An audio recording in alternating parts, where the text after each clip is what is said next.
If you've enjoyed these narrations, please click on that like and subscribe button. I live on the 6th floor of an apartment building. My bedroom window overlooks a large park directly across the street. That park is where I work, and it makes for a very easy commute.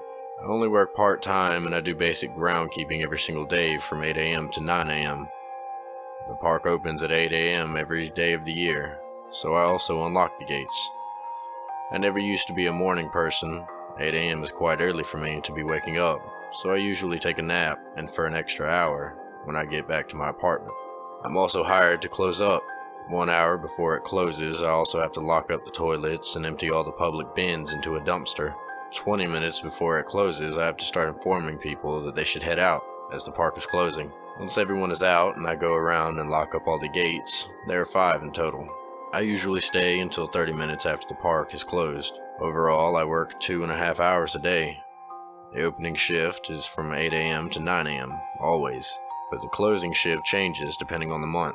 We're in December, so it's the dark season, and the park closes at 6 p.m., meaning I'm there from 6 p.m. to 6:30. It's a pretty easy job, and for the past couple months I've been looking for a second job nearby. Of course, this would mean I'd have to give up my 9 a.m. hour-long power nap, but I figured it would manage. It's about time I stopped that habit anyway. I recently got into contact with a company that hands out freelance work. Walk people's dog in the neighborhood, deliver groceries, paint fences, etc. It's exactly the kind of work that I was looking for, and it's flexible. I can change how much freelance work I do for the winter and summer months. The company is really great for when you first sign up. You can give them an exact hours that you'd like to work. Last week I opened the park up as normal and did some freelance work after. It was 3 jobs, and they were all walking dogs, which meant I got to spend pretty much the whole day in the park for once, as this is where I tend to walk them. 5 p.m. came around and I went to do all the closing shift stuff. I didn't manage anything out of the ordinary, and the last person was out of the park just 5 minutes after closing. Anyone who's tried to put people out of a place after it's closed will tell you that it's really not that bad at all. I finished up and was about to go home, but remembered that I still had one more freelance job to do today. I had to deliver a carton of 6 eggs from a local store to a place a few blocks over. An easy job. I went to the store and picked up some eggs. The job was specific on the brand it had to be. I should have probably checked the eggs as they were cracked by the time I got to the cashier and tried to pay for them. The cashier was nice enough to swap them out for me, but I got them in the end and started making my way to delivery. I was walking on foot since it wasn't too far and extremely tired. Since starting the freelance work, there's been maybe some days that I get to squeeze in an hour-long power nap. This was not one of those days, however. It seems silly that I couldn't operate properly without it, but it's just something that I have to get used to. What happened next I blame on my fatigued mind. I know now that I shouldn't have, though. The store and delivery address were basically perfectly 2 blocks from the park in either direction. The park was exactly in the middle. As I walked past it, I noticed something moving from deep within those trees, and I shouted, "Hey, the park should be empty now," but got no response. I figured it was nothing since my view was obscured anyway, but as I walked past one of the main gates, no longer any trees blocking my view, I could still make something out. There was no lights on in the park. Thick, dense darkness shrouded it at night. It almost feels like you should be able to reach out and touch it, like trying to walk through it would be physically impossible. Yet through it, I could make out a vague humanoid figure. There was no distinct color. In fact, it was almost a lack thereof, just a gray, blurry blob, dancing and moving, changing and swaying in the wind. It looked familiar.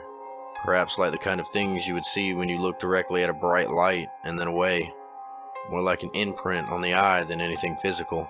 "I work here. You need to leave, it's trespassing."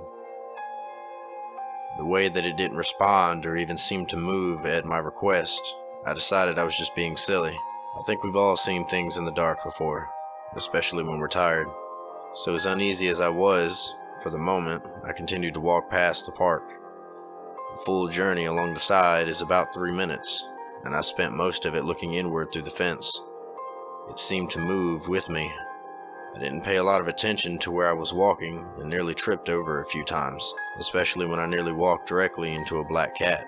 I made my way to the delivery address, delivered the eggs, and headed back home. I live right in the middle of the side of the park, so another 2 minutes would be able to peer in. I didn't spot the figure at first. I walked past someone who lives on my street and we stopped to chat, as we usually do. He was coming back from the same store I had been to, with some cleaning supplies. I asked why he desperately needed those, and he just said that he needed to clean a mess in his kitchen. I laughed. It must be a pretty hard job if you need that much. I felt calmer again, now that I had human contact. There's something so eerie about the darkness. Being in the dark, thinking I saw something, it just made me feel so alone. Having a conversation is exactly what I needed.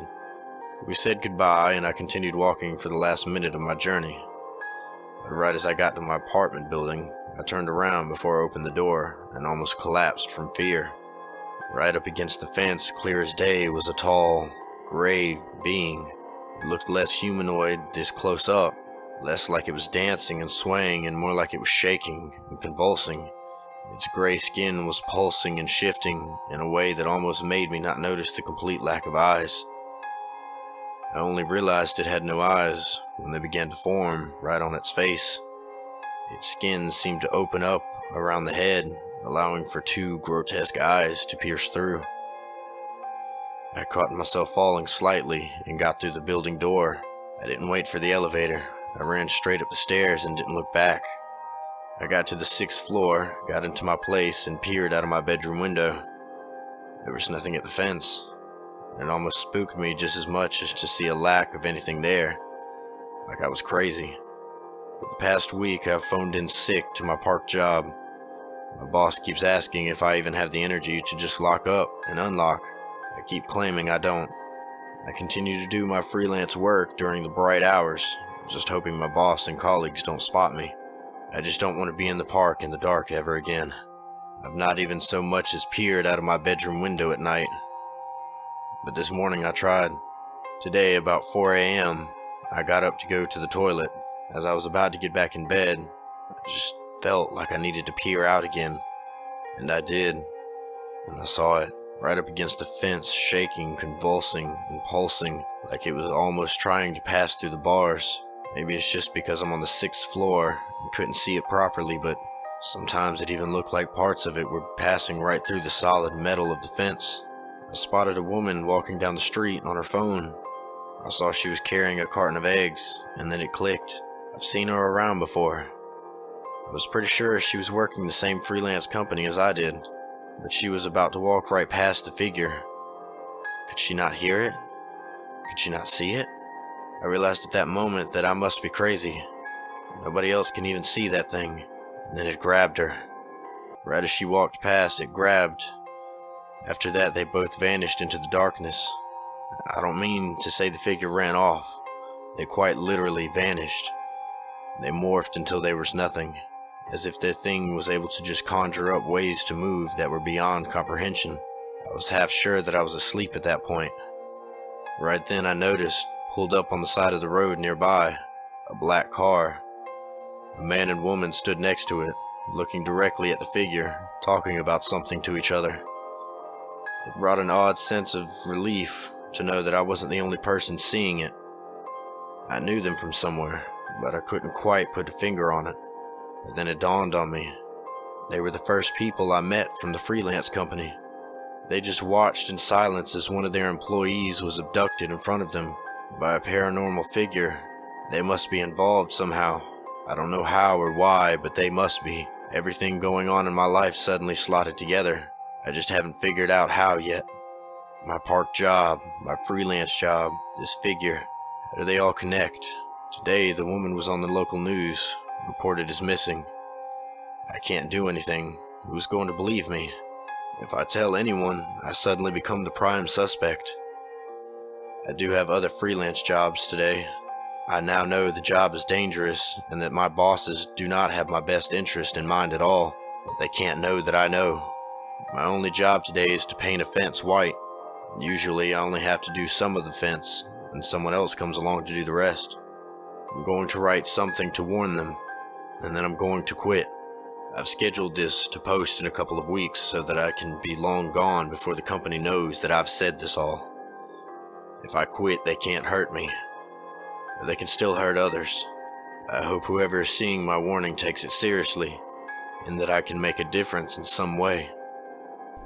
Thank you for listening to another story from the Sanguinis Compendium. If you enjoyed, give that like and subscribe button a click, and ring that bell to hear more stories daily.